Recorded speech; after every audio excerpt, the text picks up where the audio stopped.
नमस्कार दोस्तों। आज हम एक ऐसे राजनीतिक ग्रंथ की बात करने जा रहे हैं जिसे दुनिया भर में राजनीति और सत्ता की सबसे विवादास्पद लेकिन प्रभावशाली किताब माना जाता है, द प्रिंस, जिसे 16वीं सदी में इटली के राजनीतिक विचारक निकोलो मैकियावेली ने लिखा था। यह पुस्तक एक राजा या शासक प्रिंस को कैसे सत्ता प्राप्त करनी चाहिए, उसे कैसे बनाए रखना चाहिए और विरोधियों को कैसे हराना चाहिए, इस पर व्यावहारिक और चालाकी भरी सलाह देती है। सत्ता की असली हकीकत मैकियावेली ने जब इटली के छोटे छोटे राज्यों में बंटा था। इस किताब में वो बताते हैं कि राजा बनना आसान है, लेकिन राजा बने रहना असली खेल है। ये दुनिया मासूमों की नहीं, बल्कि चालाक और समझदार लोगों की है। क्या आप जानना चाहते हैं सत्ता, राजनीति और कूटनीति की असली चालें? यह किताब सिर्फ राजा और राजनैतिक नेताओं के लिए नहीं, बल्कि हर उस इंसान के लिए है जो लीडरशिप, पावर, इन्फ्लुएंस और स्ट्रेटजी में आगे बढ़ना चाहता है। इस वीडियो में हमने द प्रिंस किताब को बेहद सरल, दिलचस्प और जानकारीपूर्ण तरीके से प्रस्तुत किया है। तो इससे पहले कि आप इस वीडियो में खो जाएं, अगर आप हमारे चैनल पर पहली बार आए हैं तो चैनल को सब्सक्राइब करना ना भूलें। चलिए जानते हैं। पहला अध्याय, राज्यों के प्रकार और उनकी प्राप्ति। निकोलो मैकियावेली अपनी प्रसिद्ध पुस्तक द प्रिंस के पहले अध्याय में राज्यों के वर्गीकरण से शुरुआत करते हैं। वे स्पष्ट रूप से बताते हैं कि दुनिया में सभी राज्य या तो गणराज्य होते हैं या रियासतें, राजशाही। इस अध्याय में मैकियावेली मुख्य रूप से राजशाही पर ध्यान केंद्रित करते हैं और उनके विभिन्न प्रकारों का विश्लेषण करते हैं। मैकियावेली राज्यों को मुख्यतः दो प्रकारों में विभाजित करते हैं। वंशानुगत राज्य, हेरिडिटरी स्टेट्स। ये वे राज्य हैं जहां शासक का परिवार लंबे समय से शासन कर रहा है। इन राज्यों में सत्ता पीढ़ी दर पीढ़ी एक ही परिवार में स्थानांतरित होती रहती है।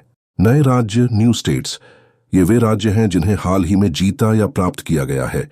इन्हें आगे दो श्रेणियों में बांटा जा सकता है। पूरी तरह से नए राज्य, जैसे फ्रांसिस्को स्फोर्जा का मिलान। वंशानुगत राज्य में जोड़े गए नए क्षेत्र, मिश्रित राज्य। मैकियावेली इस अध्याय में फ्रांसिस्को स्फोर्जा का उदाहरण देते हैं, जो एक साधारण नागरिक से उठकर मिलान का शासक बन गया। यह उदाहरण दिखाता है कि कैसे एक व्यक्ति अपनी योग्यता, विर्तु और परिस्थितियों, फॉर्चूना, का लाभ उठाकर सत्ता प्राप्त कर सकता है। वंशानुगत राज्यों के बारे में मैकियावेली का मानना है कि इन्हें संभालना अपेक्षाकृत आसान होता है। ऐसे राज्यों में शासक के प्रति लोगों की प्राकृतिक निष्ठा होती है, और जब तक शासक अपने पूर्वजों की नीतियों का अनुसरण करता है और परिस्थितियों के अनुसार समायोजन करता है, तब तक उसका शासन स्थिर रहता है। हालांकि नए राज्यों को संभालना अधिक चुनौतीपूर्ण होता है। मैकियावेली बताते हैं कि लोग स्वाभाविक रूप से शासकों को बदलने के लिए उत्सुक होते हैं। नए शासक को विद्रोह, षड्यंत्र और अस्थिरता का सामना करना पड़ सकता है, क्योंकि लोग हमेशा परिवर्तन की आशा में रहते हैं, यह सोचकर कि नया शासन उनकी स्थिति में सुधार लाएगा। मैकियावेली इस अध्याय में यह भी स्पष्ट करते हैं कि एक नए राज्य को स्थापित करना और बनाए रखना अत्यधिक कठिन है, क्योंकि इसमें नए कानूनों, नई संस्थाओं और नई परंपराओं की स्थापना शामिल है। उनका मानना है कि एक नए शासक को अपने विरोधियों को कुचलने और अपने समर्थकों को पुरस्कृत करने के लिए तैयार रहना चाहिए। इस अध्याय का सबसे महत्वपूर्ण संदेश यह है कि राज्य प्राप्त करने के तरीके उसे बनाए रखने की क्षमता को प्रभावित करते हैं। जिस शासक ने अपनी योग्यता से राज्य प्राप्त किया है, उसे इसे बनाए रखना आसान होगा, जबकि जिसने केवल भाग्य या दूसरों की सहायता से प्राप्त किया है, उसे इसे बनाए रखना कठिन होगा। एक महत्वपूर्ण प्रश्न जो आपको सोचने पर मजबूर करेगा, क्या आज के आधुनिक लोकतांत्रिक युग में भी मैकियावेली के सिद्धांत लागू होते हैं? क्या आज के नेता भी सत्ता प्राप्त करने और बनाए रखने के लिए वही रणनीतियां अपनाते हैं जो 500 साल पहले मैकियावेली ने सुझाई थीं? या क्या मानव स्वभाव और राजनीति का आधारभूत चरित्र बदल गया है? दूसरा अध्याय, वंशानुगत राज्य, हेरिडिटरी प्रिंसिपैलिटीज। दूसरे अध्याय में निकोलो मैकियावेली वंशानुगत राज्यों, हेरिडिटरी प्रिंसिपैलिटीज की विस्तार से चर्चा करते हैं। वे बताते हैं कि ऐसे राज्य जिन पर एक ही परिवार या वंश लंबे समय से शासन करता आ रहा है, उन्हें संभालना अपेक्षाकृत आसान होता है। इसकी वजह है जनता की आदतें, परंपराएं और शासक के प्रति गहरी निष्ठा। वंशानुगत राज्य की विशेषताएं, स्थिरता और परंपरा।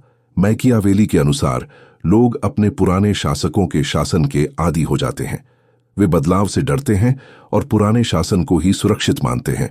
इसलिए जब तक वंशानुगत शासक अपने पूर्वजों की परंपराओं और नीतियों का पालन करता है, उसे विद्रोह या अस्थिरता का खतरा कम रहता है।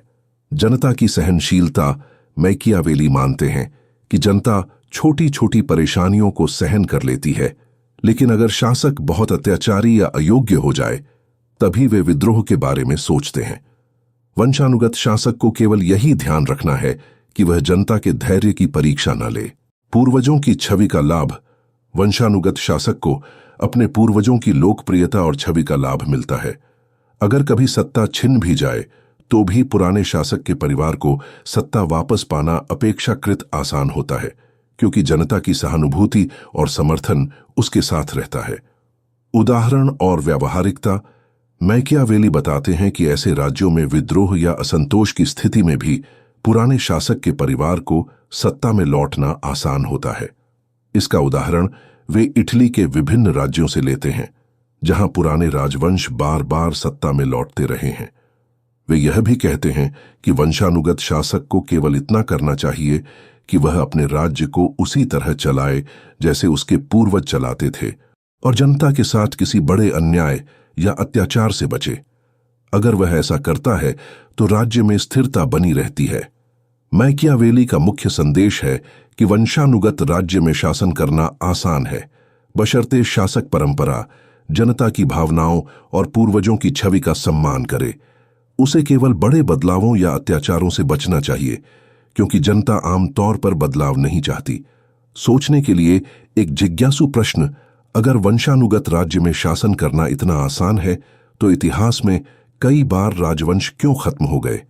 क्या सिर्फ परंपरा और जनता की निष्ठा ही सत्ता की गारंटी है, या समय के साथ कुछ और ताकतें भी उभरती हैं जो पुराने राजवंशों को गिरा सकती हैं? आगे के अध्याय में जानिए। जब कोई नया शासक सत्ता में आता है, तो उसे किन असली चुनौतियों का सामना करना पड़ता है और कैसे वह जनता का विश्वास जीत सकता है। तीसरा अध्याय, मिश्रित राज्य, मिक्स्ड प्रिंसिपैलिटीज।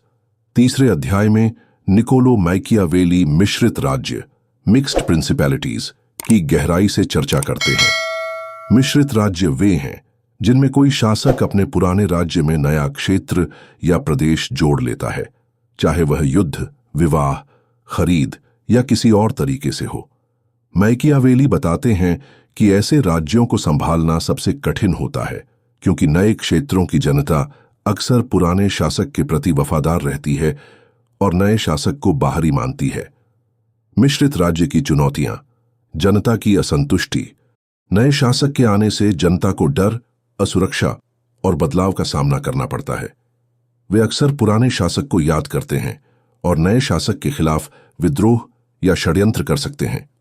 पुराने और नए कानूनों का टकराव। नए शासक को पुराने राज्य की परंपराओं और कानूनों के साथ तालमेल बिठाना पड़ता है। अगर वह जबरन बदलाव लाता है तो जनता में असंतोष बढ़ सकता है। स्थानीय शक्तियों का विरोध। पुराने राज्य के अधिकारी, सामंत या प्रभावशाली लोग अपनी ताकत और विशेषाधिकार खोने के डर से नए शासक का विरोध कर सकते हैं। ऐसे में नए शासक को उनके षड्यंत्रों और गुप्त विरोध का सामना करना पड़ता है। सत्ता बनाए रखने की रणनीतियां। मैकियावेली कुछ व्यावहारिक उपाय सुझाते हैं जिनसे नया शासक मिश्रित राज्य में अपनी सत्ता मजबूत कर सकता है। स्थानीय लोगों को साथ लें। नए शासक को चाहिए कि वह पुराने राज्य के कुछ प्रमुख लोगों को अपने पक्ष में कर ले या उन्हें राज्य के प्रशासन में शामिल करे। इससे जनता में विश्वास बढ़ता है। अपने लोगों को बसाए। शासक को अपने वफादार लोगों को नए क्षेत्र में बसाना चाहिए ताकि वे उसकी नीतियों को लागू करने में मदद करें और विरोध की स्थिति में समर्थन दें। पुराने शासक के समर्थकों को हटाए। मैकियावेली सलाह देते हैं कि पुराने शासक के समर्थकों, अधिकारियों और प्रभावशाली लोगों को या तो खत्म कर दिया जाए या सत्ता से दूर रखा जाए ताकि वे विद्रोह न कर सकें। जनता की भलाई का दिखावा। नया शासक अगर जनता की भलाई और विकास के लिए काम करता है तो धीरे धीरे लोग उसे स्वीकार करने लगते हैं।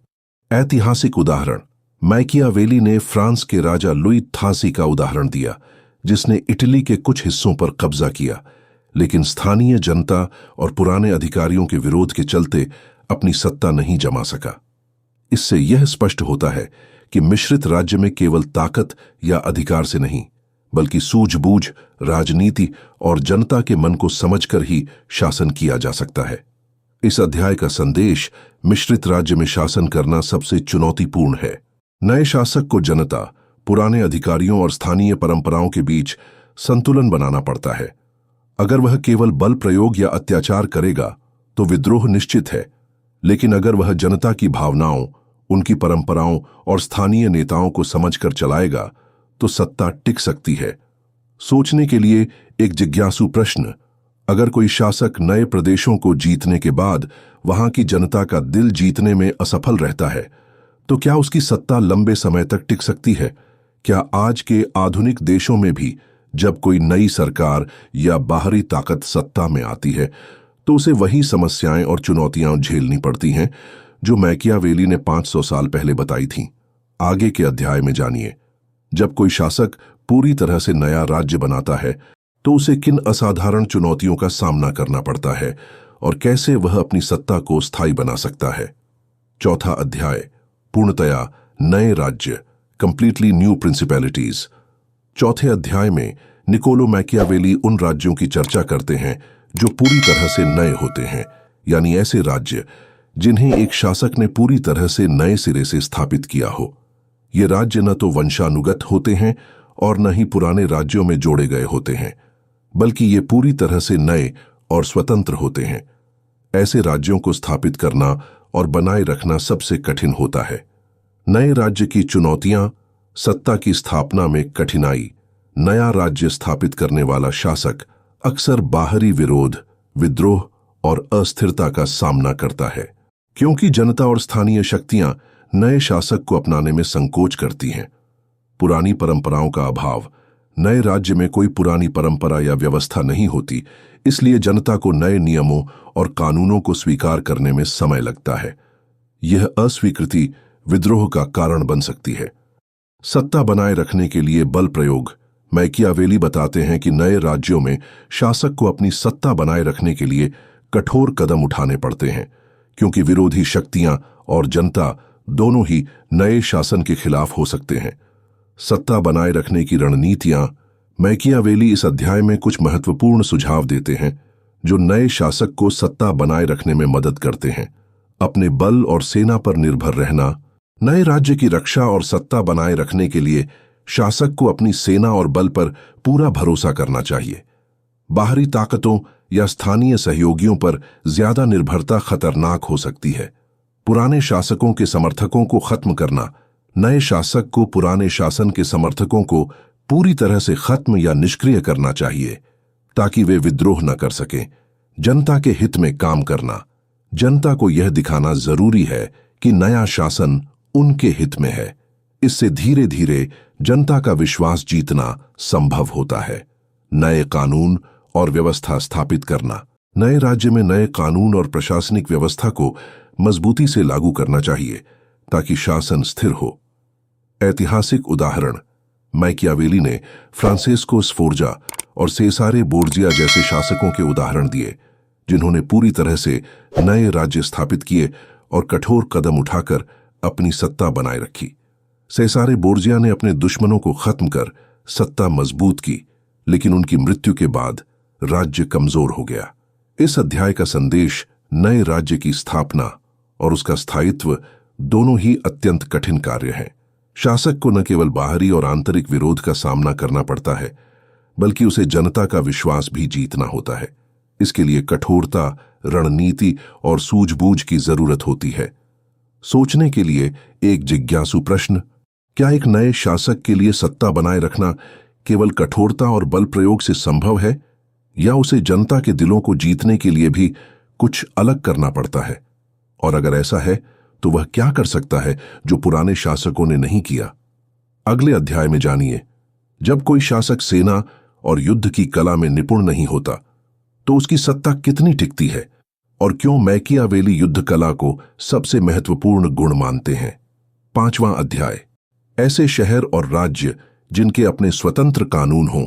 5वें अध्याय में निकोलो मैकियावेली उन राज्यों और शहरों की चर्चा करते हैं जिनका शासन पहले से ही स्वतंत्र और अपने कानूनों के तहत होता था, यानी वे स्वतंत्र गणराज्य या स्वायत्त शहर होते हैं। जब कोई नया शासक या प्रिंस ऐसे राज्य पर कब्जा करता है तो उसे उन्हें अपने अधीन करना बहुत कठिन होता है, क्योंकि वहां की जनता और स्थानीय व्यवस्था स्वतंत्रता के आदी होती है। मैकियावेली के अनुसार ऐसे राज्यों को नियंत्रित करने के 3 विकल्प होते हैं। राज्य को पूरी तरह तबाह कर देना, डेवस्टेट देम। अगर कोई प्रिंस चाहता है कि उसे भविष्य में विद्रोह या विरोध का सामना न करना पड़े, तो वह पुराने स्वतंत्र राज्य को पूरी तरह नष्ट कर सकता है। उदाहरण के तौर पर मैकियावेली ने रोमन साम्राज्य द्वारा कार्थेज और ग्रीस के विनाश का जिक्र किया है। इससे विरोध की जड़ें खत्म हो जाती हैं और नए शासक की सत्ता स्थिर हो जाती है। स्वयं वहां जाकर शासन करना, लाइव देयर इन पर्सन। दूसरा विकल्प यह है कि नया शासक खुद वहां जाकर शासन करे।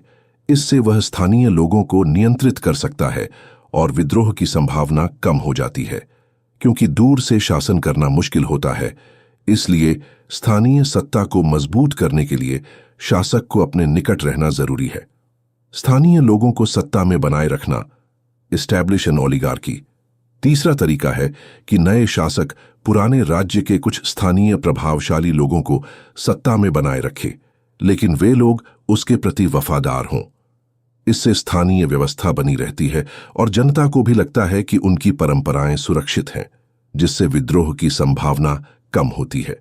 जनता की स्वाभाविक प्रवृत्ति। मैकियावेली इस अध्याय में यह भी बताते हैं कि अधिकांश लोग आज्ञाकारी होते हैं और वे स्वतंत्रता के बिना भी खुश रह सकते हैं, जब तक कोई उन्हें नियंत्रित करता रहे। वे पुराने रीति रिवाजों के आदी होते हैं और बदलाव के खिलाफ होते हैं। इसलिए नए शासक को जनता की आदतों और मानसिकता को समझकर ही शासन करना चाहिए। इस अध्याय का मुख्य संदेश मैकियावेली साफ कहते हैं कि अगर कोई प्रिंस स्वतंत्र और स्वायत्त राज्य पर कब्जा करता है तो उसे या तो पूरी तरह उसे नष्ट कर देना चाहिए या फिर खुद वहां जाकर कड़ा नियंत्रण रखना चाहिए। तीसरा विकल्प यानी स्थानीय लोगों को सत्ता में बनाए रखना तभी सफल होता है जब वे पूरी तरह नए शासक के प्रति वफादार हों, अन्यथा विद्रोह और अस्थिरता की संभावना बनी रहती है। जीवन में इस अध्याय से सीख और सुझाव परिस्थितियों को समझें। जैसे मैकियावेली कहते हैं कि जनता पुरानी आदतों की आदी होती है, वैसे ही जीवन में भी बदलाव के समय लोगों की मानसिकता को समझना जरूरी है। सशक्त नेतृत्व जरूरी है। जब आप किसी नई जिम्मेदारी या चुनौती को संभालें तो खुद को पूरी तरह उस स्थिति में रखें। दूर से आदेश देने से काम नहीं चलता। स्थानीय समर्थन बनाएं। चाहे कोई भी काम हो, अपने आसपास के लोगों का सहयोग और विश्वास जीतना सफलता की कुंजी है। कठोर निर्णय लेने से न डरें। कभी कभी मुश्किल फैसले लेना जरूरी होता है, लेकिन उन्हें सोच समझकर और एक बार में करना बेहतर होता है। सोचने के लिए जिज्ञासु प्रश्न, अगर एक शासक या नेता अपने अधीनस्थों को पूरी तरह नियंत्रित नहीं कर पाता, तो क्या उसकी सत्ता या नेतृत्व लंबे समय तक टिक सकता है? और क्या आज के समय में भी जब हम नई जिम्मेदारियां लेते हैं, हमें मैकियावेली के इस कड़े लेकिन व्यावहारिक दृष्टिकोण से कुछ सीखना चाहिए? इस अध्याय के बाद आगे के अध्यायों में मैकियावेली युद्ध कला, नेतृत्व की चतुराई और सत्ता बनाए रखने के अन्य गूढ़ रहस्यों पर प्रकाश डालते हैं, जो हर नेता और जीवन में आगे बढ़ने वाले के लिए बेहद महत्वपूर्ण हैं। इस किताब के सिख सिर्फ अच्छे बनकर नहीं, समझदार बनकर जीना सीखिए। सत्ता और रिश्तों में चालाकी, समय की समझ और सही फैसले ही आपको आगे बढ़ाएंगे। दुनिया मासूमों की नहीं, समझदारों की है। वीडियो पसंद आए तो लाइक करें, शेयर करें और ऐसे ही बुक समरी के लिए चैनल को सब्सक्राइब करना न भूलें। कमेंट में जरूर बताएं कि आप अगली समरी किस किताब पर चाहते हैं।